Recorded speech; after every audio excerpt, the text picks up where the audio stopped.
जय हिंद। So hey guys, welcome to YouTube channel selection Vidyapeeth. मैं अभिषेक एक बार फिर से आपका अपने इस यूट्यूब चैनल सिलेक्शन विद्यापीठ में हार्दिक स्वागत करता हूं। उम्मीद करता हूं आप लोग स्वस्थ और मस्त होंगे। आज की हमारी क्लास जो होगी इसमें हमने जीके के टॉप 10 क्वेश्चन लिया है, जो कि सभी एग्जाम में काफ़ी बार रिपीट हुआ है। तो बिना किसी देरी के हम अपनी क्लास शुरू करते हैं। उसके पहले अगर आप अपने इस यूट्यूब चैनल पे नए हैं तो जरूर चैनल को सब्सक्राइब और वीडियो को लाइक करिएगा। तो हमारे सामने जैसे पहला क्वेश्चन दिया गया है, विश्व स्वास्थ्य संगठन WHO की स्थापना कब हुई थी? तो इसका राइट आंसर क्या हो जाएगा? 1957, 1963, 1947 या 1948। तो इसका राइट आंसर हो जाएगा 1948। विश्व स्वास्थ्य संगठन की स्थापना कब हुई थी? तो इसका राइट आंसर हो जाएगा ऑप्शन नंबर डी, 1948। 7 अप्रैल 1900, इसको भी ध्यान रखेंगे कब हुई थी। तो इसका राइट आंसर हो जाएगा 7 अप्रैल। इसका राइट आंसर क्या हो जाएगा? 7 अप्रैल 1948 को विश्व स्वास्थ्य संगठन WHO की स्थापना हुई थी। और इसका हेडक्वार्टर अगर पूछ ले कहाँ है, तो इसका हेडक्वार्टर कहाँ है? तो इसका हेडक्वार्टर है जिनेवा। जिनेवा में इसका हेडक्वार्टर है। ठीक है, इसका हेडक्वार्टर कहाँ पे है? जिनेवा। 7 अप्रैल 1948 को WHO की स्थापना हुई थी। इसका हेडक्वार्टर कहाँ पे है? जिनेवा में है। अगर पूछे कि संयुक्त राष्ट्र संघ की स्थापना कब हुई थी, तो इसका राइट आंसर हो जाएगा संयुक्त राष्ट्र संघ की स्थापना 24 अक्टूबर 1945 को हुई थी। ये भी ध्यान रखेंगे, 24 अक्टूबर 1945 को संयुक्त राष्ट्र संघ की स्थापना हुई थी। और विश्व WHO के अंतर्गत कितने देश हैं अगर पूछ ले, तो 194। WHO में 194 देश टोटल शामिल हैं। विश्व स्वास्थ्य दिवस अगर पूछ ले कब मनाया जाता है, तो इसका राइट आंसर हो जाएगा 7 अप्रैल। 7 अप्रैल को हम विश्व स्वास्थ्य दिवस के रूप में मनाते हैं, क्योंकि 7 अप्रैल 1948 को विश्व स्वास्थ्य संगठन WHO की स्थापना हुई थी। इसीलिए 7 अप्रैल से हम विश्व स्वास्थ्य दिवस के रूप में मनाते हैं। अगला क्वेश्चन देख लेंगे, शरीर के आंतरिक अंगों का परीक्षण परीक्षण होगा यहाँ पे परीक्षण होगा। शरीर के आंतरिक अंगों का परीक्षण किस उपकरण के द्वारा किया जाता है? तो इसका राइट आंसर क्या हो जाएगा?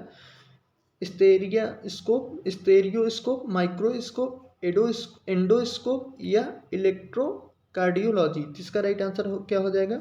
शरीर के आंतरिक अंगों का परीक्षण किस उपकरण के द्वारा किया जाता है? तो इसका राइट आंसर हो जाएगा ऑप्शन नंबर सी हो जाएगा, एंडोस्कोप के द्वारा शरीर के आंतरिक अंगों का परीक्षण किया जाता है। और अगर पूछ ले माइक्रोस्कोप का क्या काम है, तो इसका काम है माइक्रोस्कोप के द्वारा हम छोटी से छोटी भी वस्तुओं को इसको बड़ा करके देख सकते हैं। और अगर पूछ ले इलेक्ट्रोकार्डियोग्राफी क्या होती है, तो इसके द्वारा हृदय की गति की जांच की जाती है। हृदय की गति की जांच करने के लिए इलेक्ट्रोकार्डियोग्राफी का प्रयोग किया जाता है। अगला क्वेश्चन देख लेंगे, चर्चित किताब हेमलेट के लेखक कौन है? जिसका राइट आंसर क्या हो जाएगा? William Shakespeare, Arthur Koestler, Michael Anderson या वानार्ड सी। जिसका राइट आंसर हो जाएगा option number A. Option number A इसका राइट आंसर हो जाएगा, विलियम शेक्सपियर। चर्चित किताब हेमलेट के लेखक कौन है? तो इसका राइट आंसर हो जाएगा विलियम शेक्सपियर। चर्चित किताब हेमलेट के लेखक हैं। और अगर पूछे कि इनकी और किताब बताइए, तो इनकी और किताब कौन सी हो जाएगी, देख लेते हैं किताबें कौन कौन सी हैं। तो इसका राइट आंसर हो जाएगा, पहले एक हो जाएगा रोमियो एंड जूलियट हो जाएगा, जूलियस सीजर हो जाएगा, टेम्पेस्ट हो जाएगा, एज यू लाइक इट एक इनकी बुक है, और द मर्चेंट ऑफ वेनिस। इनकी काफ़ी इंपॉर्टेंट बुक है ये, the Merchant of Venice, Romeo and Juliet, as you like it, ये इनकी अन्य किताबें हैं। और आर्थर क्लस्टर की अगर कोई इंपॉर्टेंट बुक पूछे, जो कि अभी CGL 2021 के पेपर में पूछा गया था, आर्थर क्लस्टर की एक बुक है जिसका नाम है डार्कनेस एट नून। ये इनकी बुक है, डार्कनेस एट नून। तो इसका राइट आंसर क्या हो जाएगा? हेमलेट पुस्तक के लेखक कौन है? तो विलियम शेक्सपियर इसका राइट आंसर हो जाएगा। अगला क्वेश्चन दिया गया है, उबेर कप किस खेल से संबंधित है? टेबल टेनिस से है, बैडमिंटन से है, फुटबॉल से है या क्रिकेट है? तो इसका राइट आंसर हो जाएगा उबेर कप किससे संबंधित है? तो इसका राइट आंसर हो जाएगा option number B, badminton. Uber cup badminton खेल से संबंधित है, बैडमिंटन से संबंधित है। अगर पूछे बैडमिंटन में पुरुष के लिए दिया जाता है महिला के लिए, तो इसका राइट आंसर हो जाएगा महिला के लिए, वुमेन बैडमिंटन में यह उबेर कप दिया जाता है। और अगर पूछे कि ये विश्व बैडमिंटन पुरुष से संबंधित कौन कौन से कप हैं, तो इसका राइट आंसर हो जाएगा नारंग कप, चड्डा कप, अमृत दीवान कप और थॉमस कप। काफ़ी इंपॉर्टेंट कप जो है वो थॉमस कप है। उबेर कप हो गया महिला के लिए और थॉमस कप हो गया पुरुष बैडमिंटन के लिए, ये हो गया थॉमस कप। और उबेर कप जो हो गया ये महिला बैडमिंटन के लिए दिया जाता है। और विश्व टेबल टेनिस महिला से संबंधित अगर पूछ ले तो कार्बिलान कप होता है। और विश्व टेबल टेनिस पुरुष से संबंधित पूछ ले तो सेट ब्राइट वास कब है। अगला क्वेश्चन देख लें। सिंधु घाटी लिपि, सिंधु घाटी लिपि की सूचना स्रोत ज्ञात कीजिए। खिलौना, मोहरे, मूर्तियां या आभूषण। सिंधु घाटी लिपि की सूचना हमको किससे प्राप्त हुई, यह क्वेश्चन में पूछना चाहता है। जिसका राइट आंसर क्या हो जाएगा, खिलौनों से प्राप्त हुई, मोहरों से प्राप्त हुई, मूर्तियों से प्राप्त हुई या आभूषणों से प्राप्त हुई। जिसका राइट आंसर क्या हो जाएगा, ऑप्शन नंबर बी, मोहरों से। सिंधु घाटी लिपि की सूचना हमको सर्वप्रथम मोहरों द्वारा प्राप्त हुई। मोहरें हड़प्पा सभ्यता के जानने का सर्व प्रमुख स्रोत है। सर्वप्रथम हड़प्पा सभ्यता के बारे में हम मोहरों के द्वारा हमको जानकारी प्राप्त हुई। हड़प्पा सभ्यता में सर्वाधिक मोहर जो है वो मोहनजोदड़ो से प्राप्त हुई। अगर पूछे कि सर्वाधिक मोहर जो है वो कहाँ से प्राप्त हुई हड़प्पा सभ्यता में, तो इसका राइट आंसर हो जाएगा मोहनजोदड़ो। मोहनजोदड़ो से सर्वाधिक मोहरें प्राप्त हुई। और हड़प्पा सभ्यता की मोहरें जो थी वो सिलखड़ी की बनी होती थी। ये पूछा गया है क्वेश्चन कि किससे बनी होती थी, पत्थर से बनी होती थी, चूना पत्थर से, कांच से या सिलखड़ी से। तो इसका राइट आंसर हो जाएगा सिलखड़ी से। हड़प्पा सभ्यता की जो मोहरें थी वो सिलखड़ी से बनी होती थी। और मोहर जो है वह वर्गाकार या आयताकार बनाया जाता था। और वर्गाकार मोहर पर चित्र और लेख दोनों मिलता था। हड़प्पा सभ्यता की लिपि अगर पूछ ले कौन सी थी, तो इसका राइट आंसर क्या हो जाएगा, हड़प्पा सभ्यता की लिपि जो थी भावचित्रात्मक लिपि थी। ठीक है, इसको ध्यान रखेंगे। हड़प्पा सभ्यता की जो लिपि थी भावचित्रात्मक लिपि थी। अगला क्वेश्चन देख लेंगे। कौटिल्य का संबंध किस विश्वविद्यालय से था। नालंदा से था, तक्षशिला से था, वैशाली से था या पाटलिपुत्र से था। ये प्रीवियस 2021 में और 2019 में दोनों में किसी न किसी शिफ्ट में इससे एक क्वेश्चन पूछा गया था। कौटिल्य का संबंध किस विश्वविद्यालय से था। कौटिल्य संबंधित ये तो काफ़ी प्रश्न पूछे जाते हैं। अगर पूछे कौटिल्य कौन थे, तो ये चंद्रगुप्त के गुरु थे। चंद्रगुप्त के गुरु थे कौटिल्य। इनका संबंध किस विश्वविद्यालय से था, तो इसका राइट आंसर हो जाएगा ऑप्शन नंबर बी, तक्षशिला विश्वविद्यालय से कौटिल्य का संबंध था। कौटिल्य तक्षशिला विश्वविद्यालय में छात्र और शिक्षक दोनों ही रहे थे। ये ध्यान रखेंगे, कौटिल्य जो थे वो तक्षशिला विश्वविद्यालय में छात्र और शिक्षक दोनों की भूमिका निभाए थे। तक्षशिला विश्वविद्यालय अगर पूछे कि इसकी स्थापना कब हुई थी, तो इसका राइट आंसर हो जाएगा 7वीं शताब्दी में। ये ध्यान रखेंगे, 7वीं शताब्दी में। 7वीं शताब्दी में तक्षशिला विश्वविद्यालय की स्थापना हुई थी। और नालंदा विश्वविद्यालय की पूछ ले कब हुई थी, तो इसका राइट आंसर क्या हो जाएगा, नालंदा विश्वविद्यालय की स्थापना कब हुई थी, 436 AD में नालंदा विश्वविद्यालय की स्थापना हुई थी। और किसने की थी अगर पूछ ले, तो कुमारगुप्त। कुमारगुप्त जो फर्स्ट थे, इन्होंने नालंदा विश्वविद्यालय की स्थापना 436 AD में की थी। तक्षशिला विश्व का सबसे प्राचीन विश्वविद्यालय है। ये भी ध्यान रखेंगे कि विश्व का सबसे प्राचीन विश्वविद्यालय अगर पूछे कौन सा है, जिसका राइट आंसर हो जाएगा तक्षशिला। इसी विश्वविद्यालय से जीवक ने शिक्षा ग्रहण की थी। इसी विश्वविद्यालय से, ये ध्यान रखेंगे, चरक संहिता किसने लिखी थी, ये आप कमेंट करके बताइएगा। तो ये जो जीवक थे वो तक्षशिला विश्वविद्यालय से ही संबंधित थे। अगला क्वेश्चन देखेंगे। किस सिख गुरु की हत्या जहांगीर ने की थी।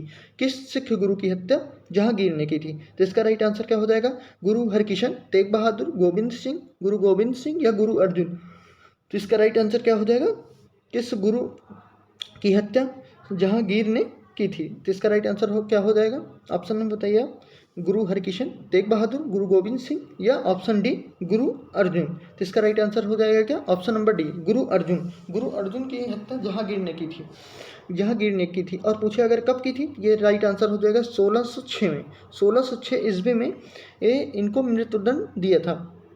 गुरु अर्जुन ने 1599 में आदि ग्रंथ की रचना की थी। अगर पूछे आदि ग्रंथ के रचनाकार कौन है, तो इसका राइट आंसर हो जाएगा गुरु अर्जुन देव। गुरु अर्जुन देव ने और पूछे कब की थी, तो इसका राइट आंसर हो जाएगा 1599 में गुरु अर्जुन देव ने आदि ग्रंथ की रचना की थी। और जहांगीर के विद्रोही पुत्र जो थे वो खुसरो ने गद्दी के लालच में जहांगीर से विद्रोह कर दिया था। और वो भाग करके, जब जहांगीर उनका पीछा किया तो वो भाग करके गुरु अर्जुन देव के पास आ गए थे। और गुरु अर्जुन देव ने उनको अपने पास शरण दिया था। इसी कारण बस जहांगीर ने गुरु अर्जुन की हत्या की थी। और अगर पूछे गुरु तेग बहादुर की मृत्यु किसने की थी, हत्या किसने की थी, तो इसका राइट आंसर हो जाएगा गुरु तेग बहादुर की हत्या औरंगजेब ने की थी। अर्जुन देव की हत्या जहांगीर ने की थी और तेग बहादुर की हत्या कौन की थी, किसने की थी, औरंगजेब ने की थी। औरंगजेब जो कि 1675 ईस्वी में किया था। ठीक है, ये ध्यान रखेंगे, 1675 ईस्वी में गुरु तेग बहादुर की हत्या औरंगजेब ने की थी। और गुरु तेग बहादुर पर राजकुमार अकबर के विद्रोह में आर्थिक सहयोग, ये भी राजकुमार अकबर के विद्रोह में आर्थिक सहयोग और समर्थन के आरोप में इन्हें औरंगजेब ने इनकी हत्या कर दी थी। अगला क्वेश्चन देख लेंगे। उम्मीद करता हूँ ये कंटेंट आपको अच्छा लग रहा हो, तो जरूर वीडियो को लाइक और चैनल को सब्सक्राइब करिएगा। किसने मुगल काल में ऐतिहासिक विवरण लिखा था? किसने मुगल काल का ऐतिहासिक विवरण लिखा था? नूरजहां ने लिखा था, गुलबदन बेगम ने लिखा था, जहां आरा बेगम ने लिखा था, या मुमताज बेगम ने लिखा था? तो इसका राइट आंसर क्या हो जाएगा? मुगल काल के इतिहास के बारे में किसने लिखा था? तो इसका राइट आंसर हो जाएगा ऑप्शन नंबर बी, गुलबदन बेगम। गुलबदन बेगम ने ही मुगल काल के ऐतिहासिक विवरण को लिखा था।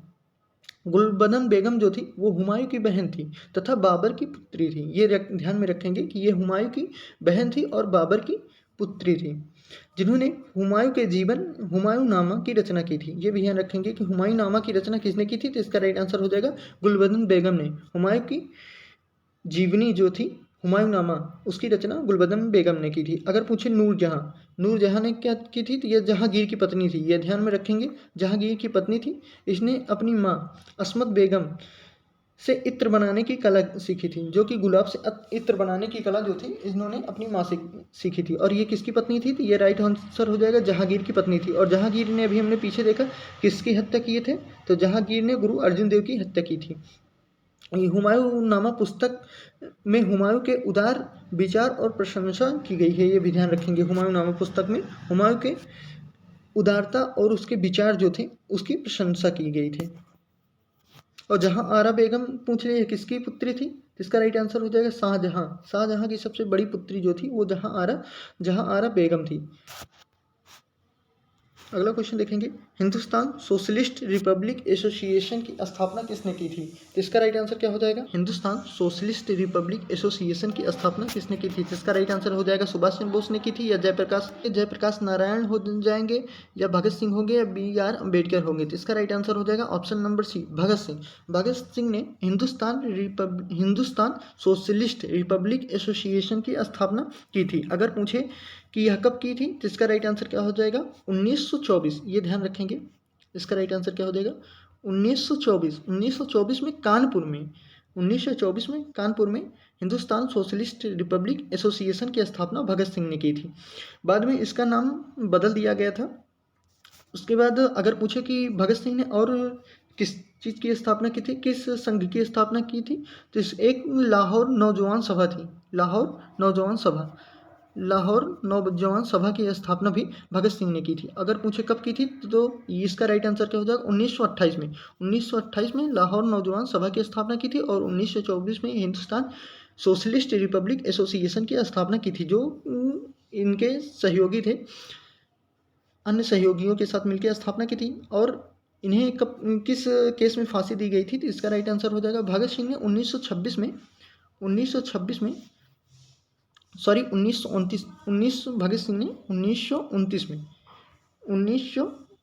8 अप्रैल 1929 था। 8 अप्रैल 1929 में बटुकेश्वर दत्त के साथ मिलकर नेशनल असेंबली, जो कि वहाँ की विधायिका मंडल थी, उसमें बम फेंक दिया था। इसी के चलते इन्हें गिरफ्तार कर दिया गया था। अगला क्वेश्चन देखेंगे, स्वराज आम जनता के लिए होना चाहिए, केवल वर्गों के लिए नहीं, किसने कहा था? तो इसका राइट आंसर क्या हो जाएगा? CR दास ने कहा था, CR गोपालाचारी ने कहा था, गोपीनाथ ने कहा था, या मोतीलाल नेहरू ने कहा था? तो इसका राइट आंसर क्या हो जाएगा? स्वराज आम जनता के लिए होना चाहिए, ना कि केवल बड़े वर्गों के लिए। ये CR दास ने कहा था, चित्तरंजन दास इनका फुल फॉर्म है। इसका फुल फॉर्म क्या है? तो चित्तरंजन दास। CR दास ने कहा था कि स्वराज आम जनता सभी के लिए होना चाहिए। और ये मोतीलाल नेहरू द्वारा स्वराज पार्टी की स्थापना की गई थी। ये ध्यान में रखेंगे, अगर स्वराज पार्टी पूछ ले तो स्वराज पार्टी की स्थापना जो थी CR दास और मोतीलाल नेहरू द्वारा स्वराज पार्टी की स्थापना की गई थी। CR दास ने कहा कि संपूर्ण भारत एक विशाल बंदी गृह है। ये भी ध्यान रखेंगे।